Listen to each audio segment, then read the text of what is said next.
Good morning. So it is a day after I broke my keto streak with 10 days of keto. Yesterday we had like a family day. We went out to eat and I was like, okay, I'm going to test out the whole like carb cycling theory. So we'll see how it works. But my first thought about how yesterday went was kind of mixed. So we'll talk about that in today's vlog.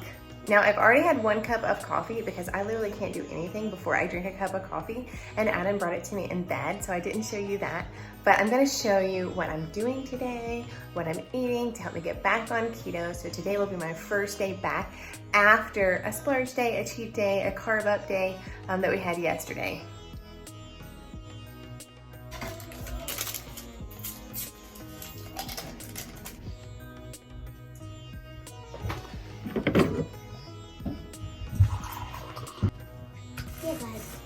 Hey there, I'm Angela.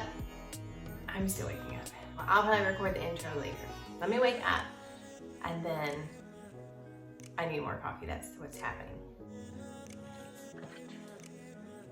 So there are a couple of different strategies of helping your body get in fat burning mode, especially after a cheat, even without changing your diet. One of those is intermittent fasting, and that's something that I was doing as a part of just a pattern of eating to help my body stay in fat burning mode longer. Yesterday, I kind of premeditated. I was like, okay, we're gonna have a family fun day. We're gonna go out of town for the day and we were gonna go out to eat. So I was like, I'm just gonna eat whatever I want. You know, I've already been contemplating doing something like this. There is some mixed, I don't know, studies even about carb cycling with the keto diet, but I was thinking as a long-term strategy, I think more people could try the keto diet if they knew that 1 day a week they would kind of have a carb up day. So I kind of wanted to try it in the sense of like, can I recommend this to people? I've done 10 days straight of full keto and I had really good results. I was really feeling good. I was past the keto flu, but we are going into the holidays, and so I was like, okay, if I could do keto, you know, for more than 3 days in a row, have a carb day, and then go back to keto, and then do that throughout the holidays, what would my results be? So I really wanted to test it personally, but then to also just share, like, is this a strategy that actually works? Now, with the 10 days of keto, I dropped not quite 5 pounds over 10 days, but I felt great. First, like 3 days, I had the keto flu, and I just had some head fog, you know, brain fog, headaches. But I drank electrolytes, my hydrate, and that really helped. And then I also drank some other, like keto tea helped me at night to help me get those healthy fats and everything, and that really helped.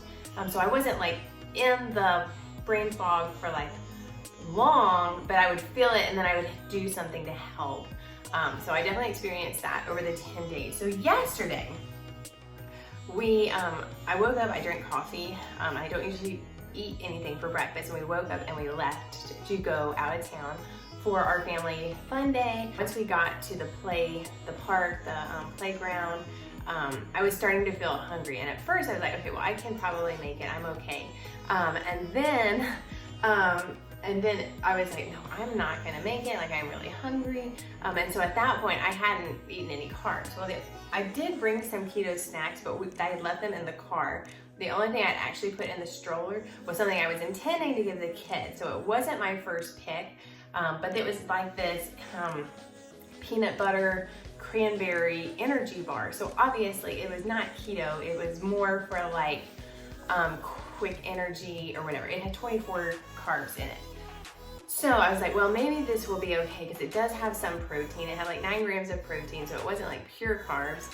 And I was like, that's kind of good for like a carb up day because, you know, you want to have macros and carbs, fats, and protein. And so I was like, okay, well, let me just see what happens. So this was like my first carbs that I had. Well, I mean, that's 24 carbs is more carbs than I've had in a day. And this was that one, you know, snack.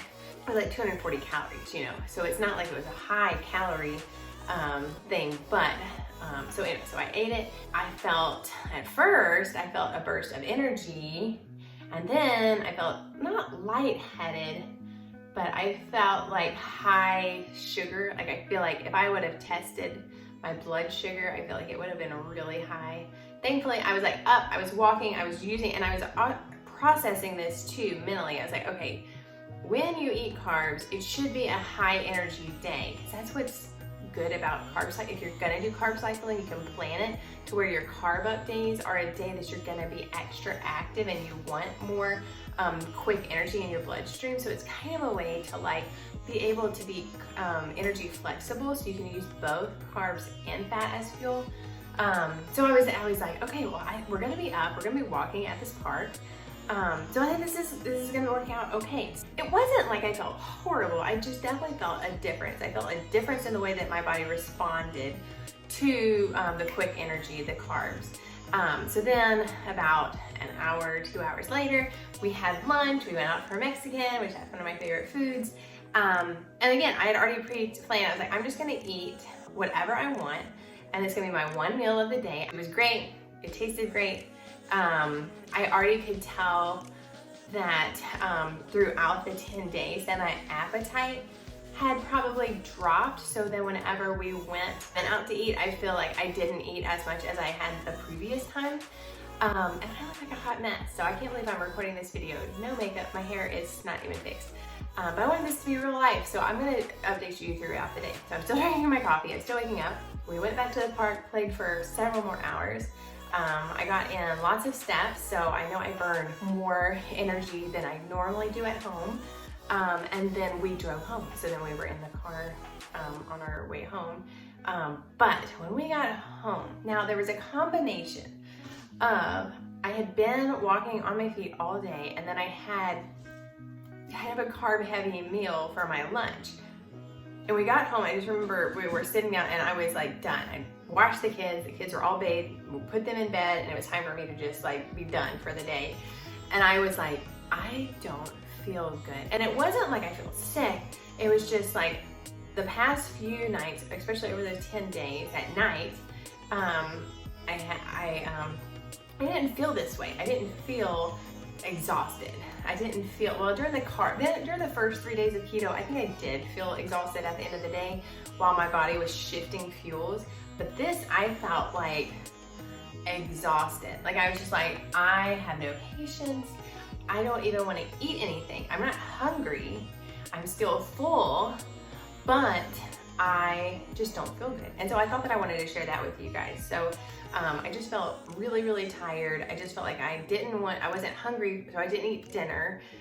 All I had was a cup of my hot chocolate with the detoxing superfood powder that I drink every night. So it's like, I don't want to miss my superfoods because I feel like that's going to be good. It has magnesium, it has a lot of different vitamins that I really like to make sure that I get every day.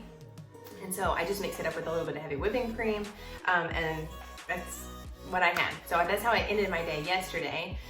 So we probably ate around like 2. So from 2, I ate lunch, and then I had some of that hot chocolate, detoxing hot chocolate, around 9 or so, but I didn't have anything else.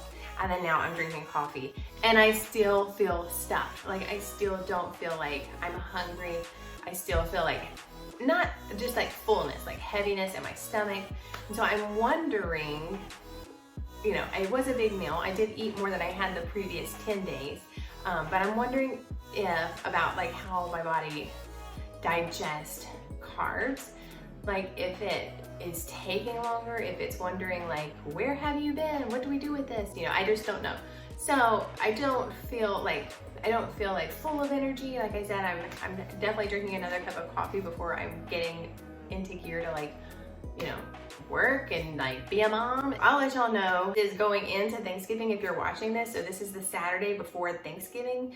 And so I know, because we're going out of town for Thanksgiving, that there's gonna be several meals that are not gonna be keto friendly. So that's one thing I wanted to test it out. Like how do I get right back on keto? So today's gonna be a keto day. I'm just gonna try to be carb smart, carb conscious, and stay away from the sweets, the sugar, and everything. So that's giving you a preview of what's happening at Thanksgiving with my family, and then we'll be back on keto. So we'll see how this goes. I'm not testing my blood sugar. I'm not testing my ketones. When I know some people do that, I can just tell you today I am not in ketosis. I know I'm not, but I don't know how long it's going to take me to get back into ketosis. But ketones can help you get back into ketosis after a splurge, after a carb up day. I'm just going to listen to my body, I guess, today.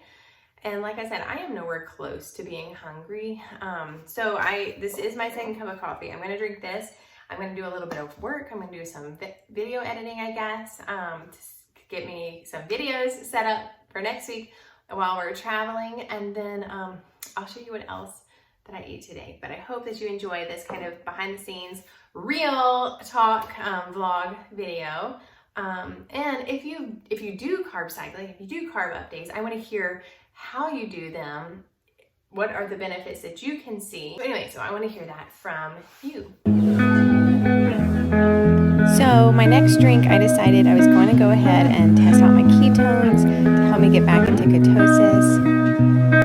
So I found my ketones, so I'm going to drink a glass of that. That will help me with my hydration too, getting my water in for today and staying hydrated, which helps you get back on keto because you're flushing out all the extra water, weight, and everything. So anyways, so that's my second drink of the day after coffee, obviously. For lunch, we decided to make burgers. My kids love burgers, I love burgers, and I had some avocados that needed to be eaten. For dinner, I felt lazy and we just had the same thing again, and then I had a bubbly because I love these. So that was what I did, and I really didn't have the keto flu symptoms, so that was good, and I'm back on track for keto. Make sure you follow for more updates.